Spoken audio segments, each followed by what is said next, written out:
We put our heart and souls into the work that we do, and when other people's lives are being impacted by the work, one life is so meaningful and means so much. So we can get so focused on impacting that next life, and those next targets, and be really focused on that sometimes it prevents us from being able to take a step back and say, well, what are we doing all of this for? To what end?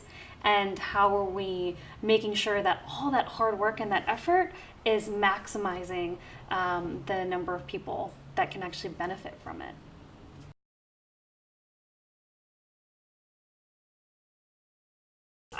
Let's start by thinking about your mission and vision. So let's write down, what is your mission and what is the vision for your organization? And when you think about your vision, think about the quantifiable target that you have for your organization. So, a good mission should have a verb, your target population, and the outcome you hope to achieve. So, for example, helping everybody see better, or helping poor people see better.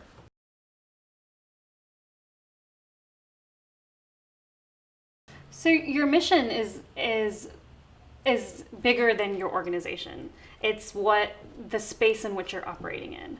And your vision then becomes specifically what your goals are to work against that mission. So in the case of helping people see better, it might be putting 1 million eyeglasses on children living in poor communities around the world. And so there's a model that's going to last beyond the work of an organization, is another mark of what systems change is. This exercise should be a quick reflection on your mission and vision and where your work is currently in the context of the full size of the problem. It shouldn't take you, more than just sitting down, taking, no more than like 30 to 60 minutes to think about this. At the end of this piece, you might be feeling, gosh, the problem is quite big and we're only going to be able to make, this percentage of a dent in it. So there may be a feeling of, not necessarily defeat, but a feeling of question of, what does this mean for the work that we're doing?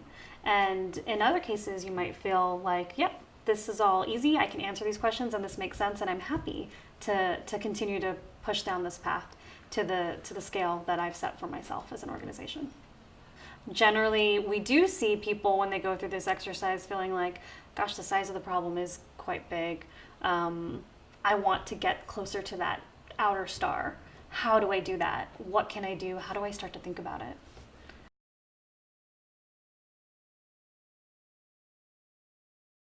Systems change is also changing the existing conditions, realities that perpetuate the current status quo. And so you need to be thinking about what are the incentives of people working within this space that keep them doing the things that they're doing, be it governments, private sector, nonprofits, the actual consumers or beneficiaries that you're working with.